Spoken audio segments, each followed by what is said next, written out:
A new season is upon us, and with it comes a new roster. I'm sure all of us want a different outcome than last season, so let's compare this season's roster to last season's, and let's see if the Lakers, as constructed, are headed in the right direction. First, let's start at the point guard spot. I think it's a clear upgrade, going from Dennis Schroder to Russell Westbrook. Going from a solid, maybe starting caliber player to a superstar talent, that's a clear win. Russell is just better than Schroder, plain and simple, in pretty much every facet of the game. I mean, they were on the same team before, and Schroder was backing up Westbrook even back then. And just from a playmaking standpoint, now the Lakers' point guard position is pretty much solidified. We now have a guy that we can rely on to make plays consistently when LeBron is off the floor or needs a break from ball handling duties. Now at shooting guard, unfortunately, I would have to say it's a downgrade. It doesn't really matter which shooting guard you choose. Wayne Ellington, Malik Monk, THT, Kent Bazemore, none of them are as good as KCP. Some may be better shooters like Wayne Ellington, some may be better defenders, potentially Bazemore, I don't know, not too sure. Maybe THT if he improves a lot. But still, yeah, I think at this point KCP is still the better defender. And for sure, as an overall player, KCP is better than any shooting guard the Lakers currently have. It hurt to lose him, and the Lakers are going to have to make up for him in other areas. Now it gets tricky because there's going to be a switch of positions here. Last year, LeBron primarily played small forward, and now it's reportedly going to be Trevor Ariza at the small forward. If you're just comparing the players, obviously LeBron is better, so at this particular position, it's going to be a downgrade. But obviously LeBron is still on the team. He's just moving up in position. So on to the next position, which is also tricky, power forward. So I think most people would agree that LeBron is better than Anthony Davis, but I think AD is better at playing the power forward than LeBron. But when LeBron does play the four, he doesn't play like a traditional four, and that is usually better for the team. They just play very different styles. So I'm just going to say for this position, it's about the same.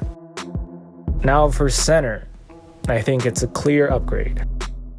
Anthony Davis is better than any center the Lakers had last year. He's an absolute freak of nature, and he could run circles around Trez, Gasol, Drummond, whoever.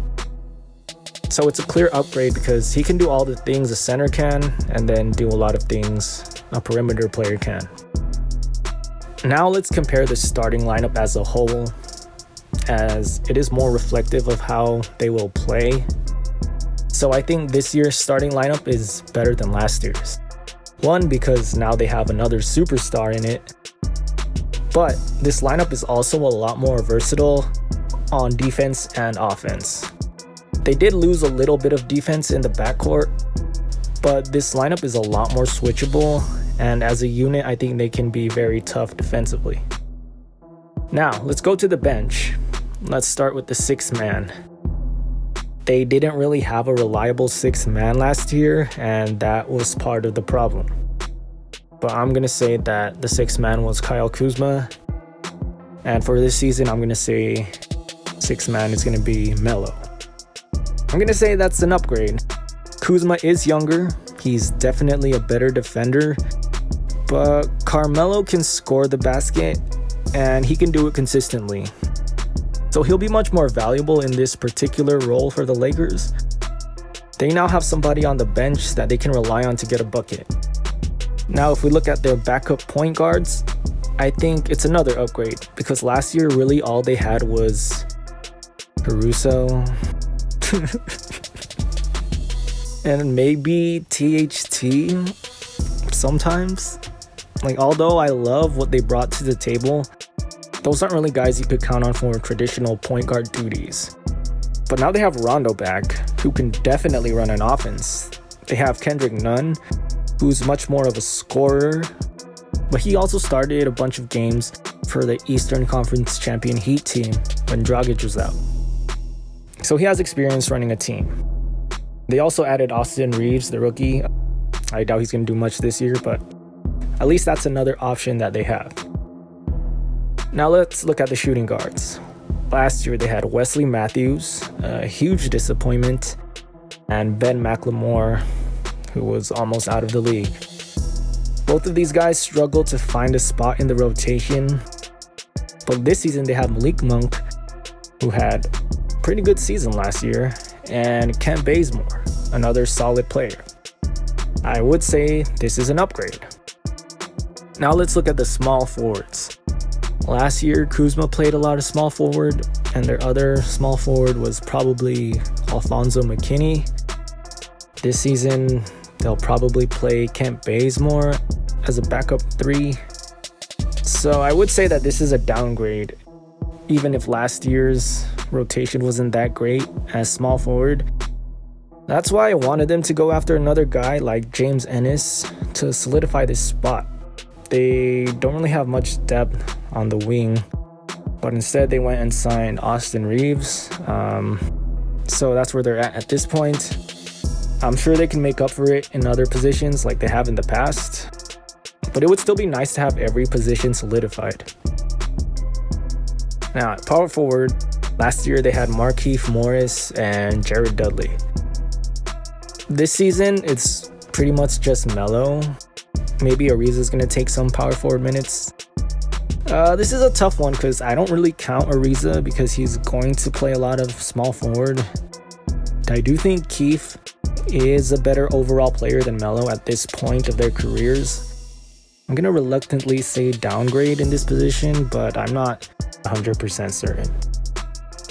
Now at center. Last year they had Montrezl Harrell, Andre Drummond, and Marc Gasol. This season they have Dwight Howard and DeAndre Jordan. I'm going to say this is a clear upgrade. Last year's center rotation was more versatile. They had more of a skill set, and you could even say they're more talented. But Dwight and DeAndre understand their roles. They have a few skills. They probably only have a couple skills, but they do them really well. They understand they're not going to be playing every night, and they're not going to pout about it. They're not going to complain about their minutes.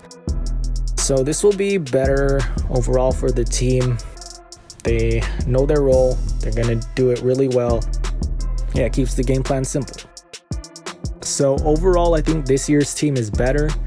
It's deeper, it's more skilled, and obviously more experienced. You could argue that last year's team was more talented and had better younger players, but that also caused problems because many of these players, they had their own agendas. They were still trying to prove themselves, trying to earn their next contract. And who could blame them? That's their money that they're playing with. But that also led to chemistry issues and the detriment of the team. This year's squad, yes, it's much older, but that means they're more mature, they're more experienced. They all put their egos aside for the goal of winning a championship. And a lot of these guys have relationships that go beyond basketball. So I think the chemistry will be much better, and I think that will lead to a better team on the court.